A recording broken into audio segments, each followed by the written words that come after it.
नमस्कार, मैं रचना शर्मा। चढ़ती कला टाइम टीवी देख रहे सभी दर्शकों का स्वागत करती हूं। आप देख रहे हैं हरियाणा के विशेष समाचार।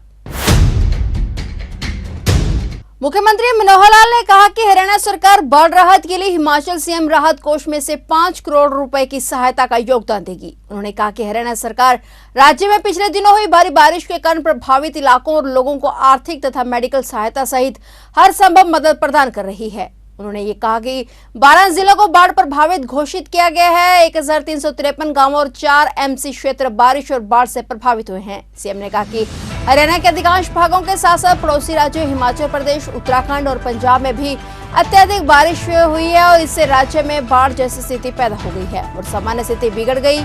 जनजीवन अस्त व्यस्त हो गया। हरियाणा में प्राकृतिक आपदा के दौरान जिन परिवारों ने अपनों को खोया है, सीएम मनोहर लाल ने उन परिवारों को 4 लाख रुपए प्रति व्यक्ति मुआवजा देने की भी घोषणा की है। उन्होंने कहा कि बाढ़ से प्रभावित सभी परिवारों के प्रति उनकी गहरी संवेदनाएं हैं। इस कठिन समय में सरकार उनके साथ है। मुख्यमंत्री ने बताया कि हथनीकुंड बैराज से 500 मीटर पीछे बांध बनाने के प्रस्ताव पर हिमाचल सरकार के साथ काम किया जा रहा है। उन्होंने कहा कि बाढ़ से राज्य में प्रारंभिक अनुमान के अनुसार लगभग 500 करोड़ रुपए का नुकसान हुआ है, जिनमें से लगभग 281 करोड़ रुपए केंद्र सरकार से आपदा राहत राशि के रूप में प्राप्त हो चुके हैं। इसके अलावा बाढ़ राहत के लिए केंद्र सरकार से अतिरिक्त राशि की मांग की जाएगी। सीएम ने कहा कि दुधारू पशुओं के लिए भी फंड के प्रावधान के अनुसार सहायता दी जाएगी। उन्होंने कहा कि राज्य सरकार ने भारी और लगातार बारिश के कारण पैदा हुई गंभीर स्थितियों की समीक्षा करने के लिए बाढ़ प्रभावित जिलों के प्रभारी के रूप में तुरंत प्रशासनिक सचिवों को नियुक्त किया है और उन्हें प्रभावित क्षेत्रों में मॉनिटरिंग करने सहित सभी व्यवस्थाएं करने के निर्देश दिए गए हैं। उन्होंने कहा कि प्रभावित क्षेत्रों में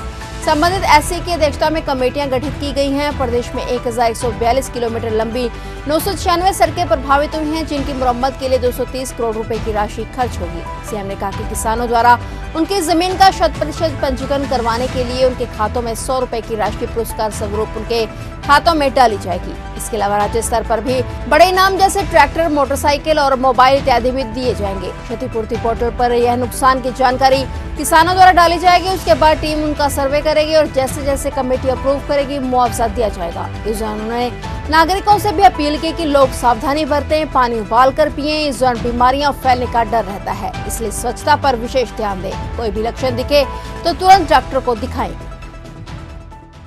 जो अनुमान अभी तक आया है नुकसान का, जैसे खास करके जो हमारे डिपार्टमेंट्स के द्वारा बनाए जाने वाले जितने प्रोजेक्ट्स हैं उसमें लाइनिंग, बांध, नदियों के किनारों के कटाव, जो ऐसे प्रोजेक्ट्स हैं, लगभग 399 प्रोजेक्ट्स के ऊपर ये नुकसान हुआ है और अभी जो उसका अनुमान लगा है कि 90 करोड़ रुपया उसके ऊपर खर्च आएगा।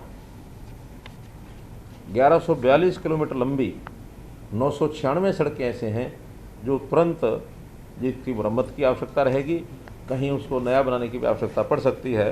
230 करोड़ रुपए का बजट इसके लिए भी लगेगा। बारिश और बाढ़ से राज्य में 3369 खंभे बिजली के वो या टेढ़े हो गए हैं या गिर गए हैं।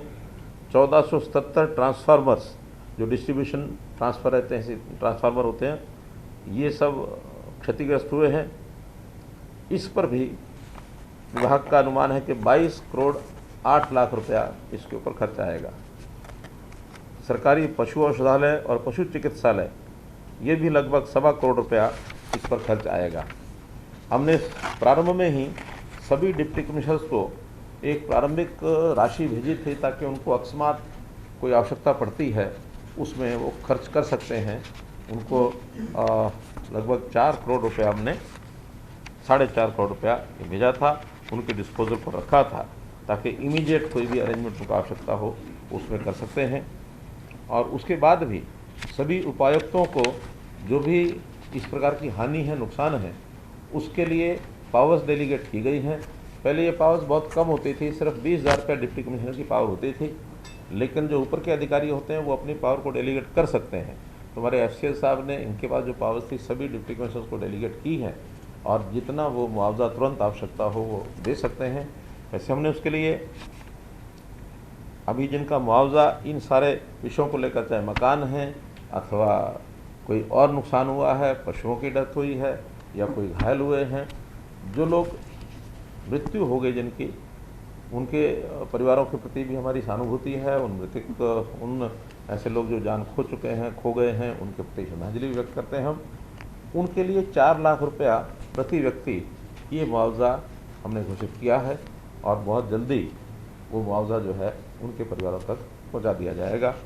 बाकी जितना भी आंकलन करना है, इसमें एक विषय है क्रॉप्स का, क्योंकि खेती का भी बहुत नुकसान जैसा पानी भरा है हमको मालूम है हुआ है। अब इसमें चूँकि खेती का विषय ऐसा होता है, इसका आंकलन भी बहुत आसान नहीं होता, समय लगता है। और अभी चूँकि बिजाई का समय चल रहा है और बिजाई के समय में हमारे पास ये भी रिपोर्ट्स हैं कि ऐसे अवसर पर अगर बिजाई का समय होता तो उसके ऊपर दोबारा बिजाई भी हो जाती है। तो अगर 31 जुलाई तक दोबारा बिजाई होती है तो उसका अलग प्रकार से विचार किया जाएगा।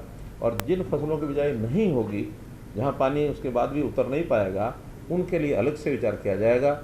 लेकिन हमारे जो पहले से प्रावधान हैं मुआवजा देने के, वो सारे इस पर भी लागू होंगे, अर्थात 15,000 रुपये एकड़। क्योंकि इसमें इंश्योरेंस वगैरह के लोग इंश्योरेंस नहीं देते हैं जब तक वो पक्की फसल के हिसाब से ही देते हैं, और अभी इंश्योरेंस हुआ भी नहीं है, वो भी प्रोसेस में है। लेकिन हम वो 15,000 रुपया 100% का जो खराबा है उसके हिसाब से देंगे। उससे कम अगर कहीं क्षति है तो उसी हिसाब से जो रेट्स हमारे हैं, इसमें थोड़ा सहायता केंद्र भी करता है, लेकिन कुल मिलाकर के प्रदेश केंद्र का 15,000 रुपये की राशि है। मोटे रूप से जो पैडी का एरिया है जिसका नुकसान बताया जा रहा है, इसमें दोबारा पैडी की बिजाई इस समय हो सकती है। जहाँ पानी उतर गया है वहाँ दोबारा से रुपाई हो जाएगी, जहाँ पानी अभी नहीं उतरा है वहाँ कठिनाई आएगी। तो इसमें अभी एकदम अनुमान नहीं लगाया जा सकता कि कितना इसका नुकसान होगा। शुगर केन जहाँ खड़ा है पानी वहाँ भरा है, लेकिन उसका नुकसान ज़्यादा नहीं होता है। वो 3 दिन में 4 दिन में पानी जहाँ उतर जाएगा उसको कठिनाई नहीं आएगी।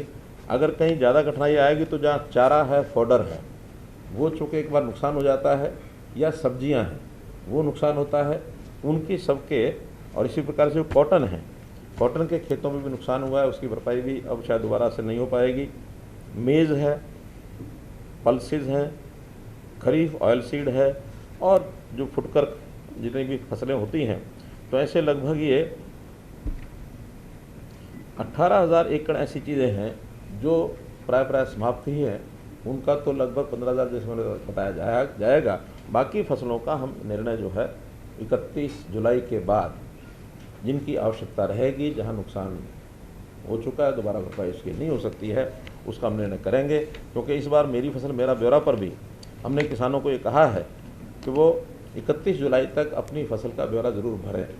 थोड़ा 15 दिन पहले किया है, लेट करने से फिर कई बार समय मिलता नहीं है, कठिनाइयाँ आती है हमको उसका आंकलन करने में, और फिर उसकी प्रोक्योरमेंट करने में भी कई बार प्रोक्योरमेंट शुरू हो जाती है और रजिस्ट्रेशन साथ साथ चल रहा होता है। अभी हमने जैसे देखा सूरजमुखी में उनका आखिर तक प्रेशर आके 2 दिन के लिए और खोल दे, 2 दिन के लिए और खोल दें। व्यवस्था यदि करनी है तो बुआई के तुरंत बाद रजिस्ट्रेशन हो जाए, और उसके 15 दिन में 31 जुलाई के बाद 15 अगस्त तक हमारा डिपार्टमेंटल सारा जितना उसको सर्वे करके उसकी मॉनिटरिंग करना, उसकी चेकिंग करना, वो सब चलेगा। और फिर भी कोई खेत रह जाएंगे तो फिर डिपार्टमेंट उसको रजिस्टर करेगा, ताकि 15 अगस्त के बाद कोई खेत ऐसा ना बचे जिसका रजिस्ट्रेशन नहीं हुआ। पहली बार हम ये कर रहे हैं कि जितनी एग्रीकल्चर लैंड है, चाहे वो फसल प्रोक्योरमेंट होनी है या नहीं होनी है, चाहे खाली भी रह गई है, तो भी उसका रजिस्ट्रेशन हमने इस बार प्रोत्साहन दिया है किसानों को कि सारी जितनी ज़मीन है उसका रजिस्ट्रेशन करें। और पूरी ज़मीन करने के बाद एक उनसे केवल पोर्टल पर टिक कराएंगे कि मैंने अपनी पूरी ज़मीन का रजिस्ट्रेशन कर दिया है।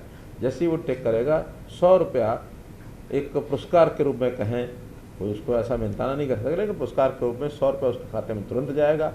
एक पुरस्कार की योजना पूरे प्रदेश की भी हमने बनाई है, जिसमें ट्रैक्टर, जिसमें मोटरसाइकिल और जिसमें मोबाइल, ये भी उसमें इनाम रखे हैं, ताकि सब जो अपनी ज़मीन को पूरा कर लेंगे तो प्रोत्साहन के नाते से कुछ इनाम भी रखे जाएंगे। हमारा कृषि विभाग उसको डिक्लेयर करेगा जल्दी, ताकि रजिस्ट्रेशन पूरी 100% हो।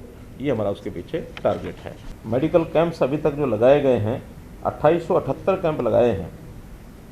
कहीं बुखार की शिकायतें हैं, कहीं गैस्ट्रोएंटराइटिस इसकी शिकायतें हैं, सांप के काटने की भी शिकायतें मिली हैं 38, लेकिन उसका इलाज हो गया है, हो रहा है। कोई सांप के काटने से मरने का तो कोई समाचार नहीं है अभी। स्किन डिजीज़ के पेशेंट भी काफ़ी आए हैं, 5,500 लगभग। हेल्थ डिपार्टमेंट हर एक ज़िले के हिसाब से संबंधित गांव में एक्टिव हैं हमारे लिए। तो ये थे हरियाणा के विशेष समाचार, और नए समाचारों के साथ फिर से हाजिर होंगे। तब तक के लिए देखते रहिए चढ़ती कला टाइम टीवी, और अब मुझे दीजिए इजाजत। धन्यवाद।